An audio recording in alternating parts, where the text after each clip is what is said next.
I'm going to teach you how to create a sign-up form in Mailchimp to grow your email audience.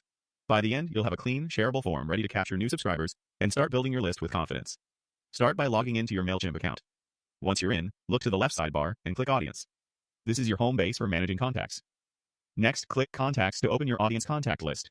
You'll see an overview of your current subscribers, and just below, a helpful section titled, Let's Grow Your Contacts List. That's where Mailchimp guides you toward adding new people the right way. Click Create a Sign-up Form. Mailchimp will ask you to select a form type, and you'll see 3 options.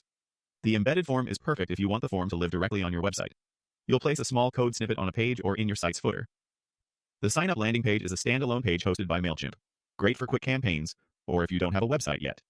The pop-up form appears over your site's content to catch a visitor's attention and is useful for time-limited promotions or welcoming new visitors. Choose the option that matches how you plan to collect sign-ups, then click the Create button for that form type. You'll be taken to the builder where you can customize the fields. At a minimum, keep email address. You can also add first name and last name to personalize future emails. A quick tip: the fewer fields you ask for, the higher your conversion rate usually is. If you do include names, consider marking them as optional to reduce friction. From here, adjust the design or settings to match your brand. Update colors, fonts, and button styles, so the form feels consistent with your emails and website. Look for options like success messages and confirmation text to make sure subscribers know what happens next after they sign up.